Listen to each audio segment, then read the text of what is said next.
what AMC Entertainment's 1,740% run-up this year looks like. One of the biggest propellants has been this epic battle between the Wall Street short sellers betting against the stock versus the AMC Apes, or retail investors who have banded together, determined to buy up the stock and squeeze the shorts. But if they were to completely eliminate those betting AMC would fail, could that trigger the departure of the ape army as well? We bring in now Marc Cohodes. He is a former short seller who's come up with a unique proposal for AMC investors, along with Charlie Gasparino. Marc, welcome. Charlie, welcome. Thanks for having me. Marc, I want to say this. I've never received so many comments like, don't have this dude on your show. And I will say this. I hate cancel culture. And I think what you're saying is an important piece to this AMC puzzle. So I'm just going to hand it to you, pal. Tell me what you're proposing. First of all, Charlie and Liz, thanks for having me on. Really, the thing that ticked me off and got me started on this was January 28th, which was when the buy button was pulled for a few stocks out there. I thought that was unprecedented. I thought it was wrong. I thought it was illegal. And a lot of people really got screwed in that moment.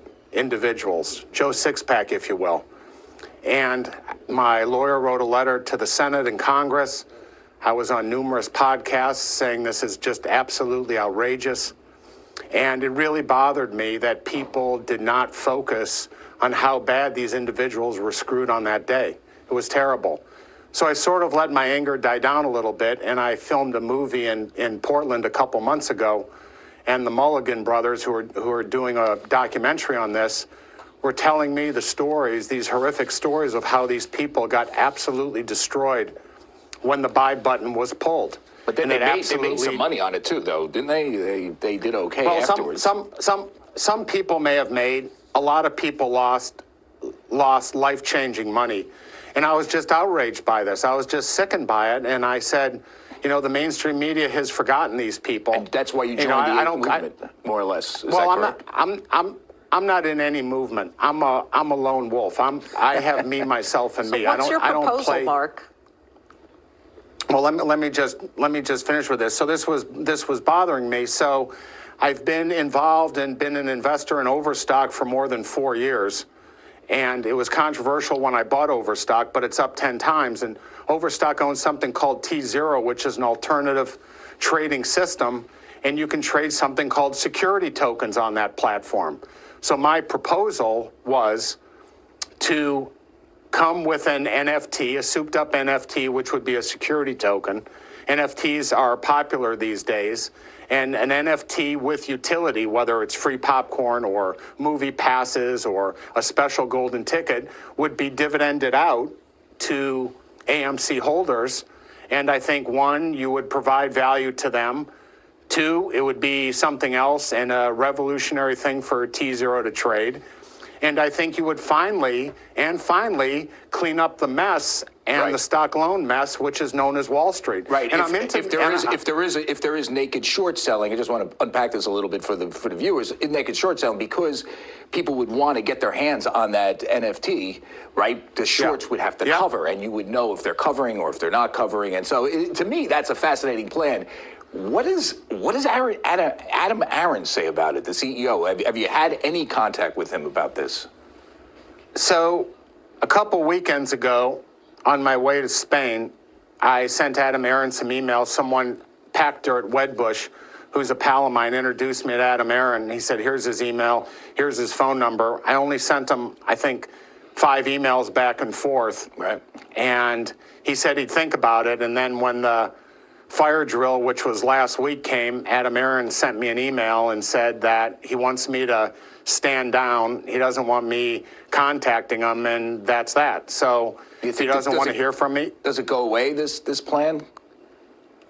Well, I think the plan could be used for anybody. I mean, I think the plan's a great plan, and I think really the plan's a great idea. And the only thing I've taken in the last week is abuse personally, but no one has said anything negative. Well, no one has said anything about Mark, the plan. Mark, It's part of the game when you're involved with AMC. It is, but Mark, putting forth this kind of token is not necessarily illegal, but securities laws require that you actually have a legitimate business purpose for it, and you've created this record, whether it's on Twitter or these podcasts, that your business effort is to kill the short sellers. That's not a legitimate business focus to launch something like this. So aren't you opening up AMC to litigation if you were to pursue this?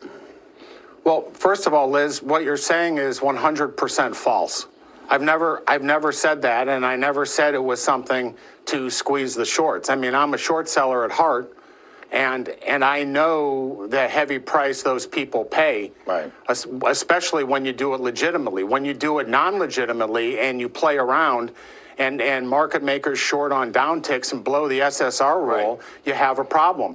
My main thing with the STO is there's an economic interest involved. I mean, hell, today Macy's said they want to NFT balloons from the parade. I know, everybody's doing it. Yeah, and I agree with you. And I think what you said was a secondary outcome could be this sort of short squeeze. The primary outcome is to create value. But I need to ask you one quick question before they give me the wrap here. Amid all this stuff, and you've immersed yourself in AMC, you're obviously a shareholder in it as well right now. Yeah. Do you really think that there's market manipulation, that Citadel Securities is, doing stuff to screw with the company? Listen, as an investigative reporter, I want to believe that because I want to break that story. I can find no evidence. It doesn't make any sense. Charlie, I have a lot of evidence. I've had a lot of people come to me on the past 9 months. I think payment for order flow should be illegal. It's illegal in Canada, Australia, the UK. And Citadel is a crafty outfit. They're 5 times smarter than Goldman ever was. And these guys are rascals. Well, everybody on Wall Street's a rascal, though. That's come on. Well,